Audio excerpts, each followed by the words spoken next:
Paix à tous. Cette leçon concerne les victimes de guerre, celles qui ont été blessées au combat. C'est la première partie de ce chapitre. Vous apprendrez non seulement à faire face à la souffrance, mais aussi à aider ceux qui connaissent les difficultés.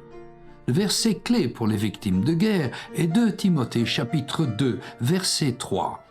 Tu dois donc supporter les épreuves comme un bon soldat de Jésus-Christ. Dans toute guerre naturelle, il y a des victimes de guerre, des soldats qui sont blessés au combat. Certains se remettent de leurs blessures et retournent au champ de bataille. D'autres deviennent des victimes permanentes. Il en va de même pour le combat spirituel dans lequel nous sommes engagés. Les soldats chrétiens ne sont pas à l'abri des attaques de Satan, ni des effets de la souffrance.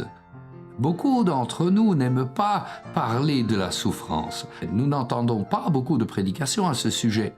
Nous préférons entendre des messages sur la victoire et la prospérité, et ces choses sont bonnes car elles font partie de la révélation de Dieu. Mais nous évitons le sujet de la souffrance parce qu'il y a des choses difficiles à comprendre et expliquer. Mais la Bible n'est pas seulement un livre de promesses concernant la vie abondante. C'est un livre de souffrance, tant pour les justes que pour les injustes. Lorsque Jésus était ici sur terre et qu'il parlait de souffrance, il devait faire face à la croix et beaucoup de ses disciples l'ont abandonné. Ils s'attendaient à ce que le Messie règne dans la puissance et la gloire. Au lieu de cela, il parlait de souffrance. Ils ne pouvaient pas comprendre cela et ils se sont détournés de lui. Si vous ne comprenez pas la souffrance, vous risquez également de vous détourner de Jésus lorsque vous serez confronté à des circonstances difficiles.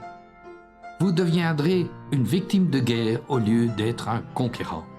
Dieu n'a pas créé la souffrance. Elle est entrée dans le monde par le péché de l'homme qui a été instigé par Satan. Lorsque l'homme a cédé à la tentation de Satan et a péché, la souffrance est entrée dans le monde. Par conséquent, le péché, qui est à l'origine de toutes les souffrances, peut être attribué à son initiateur, Satan. Bien qu'il y ait différentes raisons pour lesquelles la souffrance entre dans votre vie, toutes les souffrances peuvent être retracées jusqu'à cette source originelle. Mais heureusement, dans la vie d'un soldat chrétien, Dieu peut prendre la souffrance que Satan destine au mal et la transformer en bien pour accomplir ses desseins. Il peut faire d'une victime un vainqueur. La Bible a beaucoup à dire sur les souffrances, les problèmes et les afflictions. Toutes les souffrances que vous rencontrez dans votre vie se manifesteront de différentes manières. L'une d'entre elles, pour le soldat chrétien, vient des autres personnes qui l'entourent. C'est ce que la Bible appelle un mauvais rapport ou un commérage. Sans qu'il y ait eu faute de sa part, Joseph a été vendu en Égypte par ses frères, emprisonné à tort par la femme de Potiphar et oublié par ceux qu'il a aidés en prison. Beaucoup de souffrances sont dues à ce que vous dites des autres et à ce qu'ils disent de vous. La langue est l'arme la plus puissante qui soit et les mots qu'elle provoque peuvent faire de nombreuses victimes de la guerre. L'expérience de Naomi relatée dans le livre de Ruth, dans la Bible, en est l'illustration. Elle était amère et triste à cause de la mort de son mari et de ses fils. Jusqu'à ce que Jésus revienne et que le dernier ennemi, la mort, soit vaincu, la mort fait partie de la vie. La mort est entrée par le péché originel de l'homme et c'est une circonstance naturelle à laquelle nous serons tous confrontés car il est réservé à l'homme de mourir une fois. Lorsque Naomi a connu ces circonstances difficiles de la vie, elle a dit « Ne m'appelez plus Naomi », ce qui signifie « béni », mais appelez-moi Mara. Le nom Mara signifie amer. Naomi était confrontée à des eaux amères. La troisième raison de souffrir est votre ministère pour le Seigneur. Le Nouveau Testament parle de souffrir à cause de son nom, au nom du Christ, pour le royaume de Dieu, pour l'Évangile, pour le bien, pour la justice, et en tant que chrétien et selon la volonté de Dieu. L'apôtre Paul est un exemple de souffrance liée au ministère. Certains considèrent la souffrance comme un signe d'échec et de manque de foi. Si c'est le cas, l'apôtre Paul n'avait pas la foi et a été le plus grand échec de l'histoire de l'Église. Paul a déclaré qu'alors qu'il se trouvait en Asie, il a été tellement écrasé qu'il a désespéré de la vie elle-même. Il présente une image différente de celle de l'évangéliste joyeux qui ne promet aux croyants que paix et prospérité. Lorsque Paul a été appelé pour la première fois par Dieu à exercer un ministère, il a été informé de grandes choses qu'il allait souffrir pour l'amour du Seigneur. La réponse de Paul à la souffrance a été d'endurer la perte de toutes choses afin de gagner certains à Christ. Il a écrit aux croyants: « Il vous a été donné non seulement de croire, mais encore de souffrir pour lui. » Paul n'était pas le seul à souffrir pour le ministère.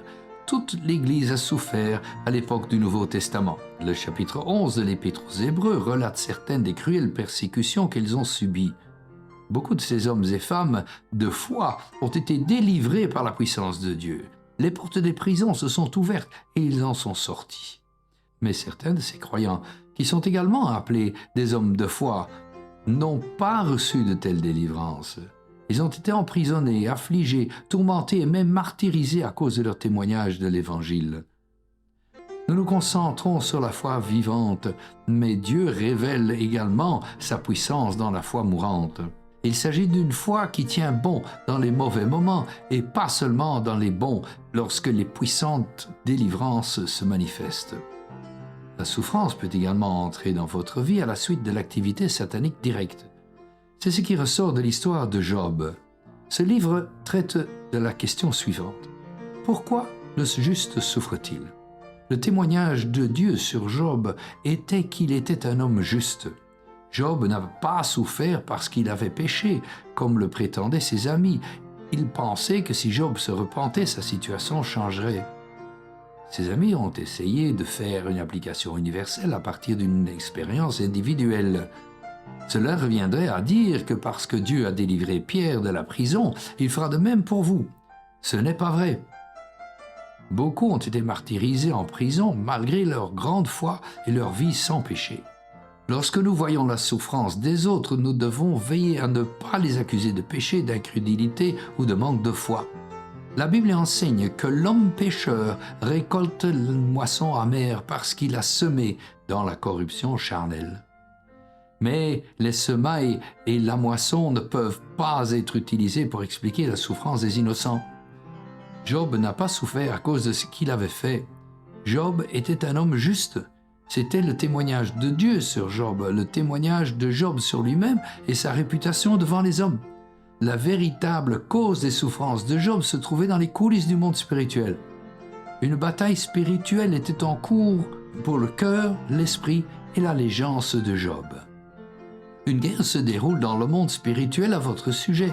Cette guerre se manifeste dans les circonstances difficiles que vous vivez dans le monde naturel. Une vérité importante, évidente dans la souffrance de Job, est que rien ne peut entrer dans la vie d'un croyant sans la connaissance de Dieu. Dieu n'est pas à l'origine de votre souffrance. Elle est infligée par Satan, mais les limites sont fixées par Dieu. La puissance de Dieu est plus grande que celle de Satan et vous connaîtrez la victoire si vous continuez à lui faire confiance. La cinquième façon dont la souffrance entre dans votre vie est à cause de votre propre péché. Jonas est un exemple de cette souffrance. En désobéissant à Dieu, Jonas a pris la direction opposée à celle de Ninive où il avait reçu l'ordre d'aller prêcher la repentance. Il a essuyé une terrible tempête en mer et s'est retrouvé dans le ventre d'un grand poisson à cause de son propre péché. Les difficultés devraient toujours être considérées comme un appel à réfléchir à vos voies et à examiner votre cœur devant Dieu. Il se peut que vous souffriez à cause de votre propre péché. La Bible révèle que Dieu discipline, réprouve et corrige ceux qui vivent dans la désobéissance à sa parole.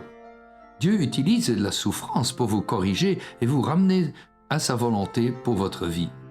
Les ennuis ne sont pas nécessairement un signe que l'on est hors de la volonté de Dieu. La Bible déclare que nombreuses sont les afflictions des justes. Lorsque vous souffrez innocemment et non à cause de votre propre péché, vous devez adopter une attitude correcte vis-à-vis de la souffrance. Le véritable test de votre spiritualité est la manière dont vous réagissez au jour de la détresse. Lorsque vous souffrez en tant que croyant dans le cadre de la volonté de Dieu, vous n'avez pas à avoir honte. Vous devez confier votre âme, votre souffrance à Dieu, sachant qu'il fait concourir toutes choses à votre bien. Vous devez être heureux lorsque vous souffrez selon la volonté de Dieu. Dans 2 Corinthiens, versets 16 à 18, Paul nous enseigne l'attitude à adopter face à la souffrance, lorsqu'il explique que si l'homme extérieur périt, l'homme intérieur se renouvelle de jour en jour. En effet, la légèreté de notre peine, qui n'est qu'un moment, produit pour nous un poids de gloire beaucoup plus grand et plus éternel, tandis que nous ne regardons pas les choses visibles, mais à celles qui ne le sont pas. Car les choses que l'on voit sont passagères, mais celles que l'on ne voit pas sont éternelles. Il y a de nombreux avantages à souffrir selon la volonté de Dieu. C'est une épreuve de foi lorsque vous priez comme Jésus l'a fait pour que Dieu laisse passer la coupe de l'amertume et qu'elle ne passe pas. Au lieu de cela, vous êtes contraint de boire profondément dans sa souffrance. Mais la foi apprendra que nos prières ne restent pas sans réponse simplement parce qu'elles ne sont pas exaucées comme nous le souhaitons. Le prochain chapitre sera la deuxième partie de Victimes de guerre. Que Dieu vous bénisse. Amen. Si vous avez apprécié cette vidéo, veuillez vous abonner car cela contribuera à la diffusion de la parole de Dieu par le biais de ce canal.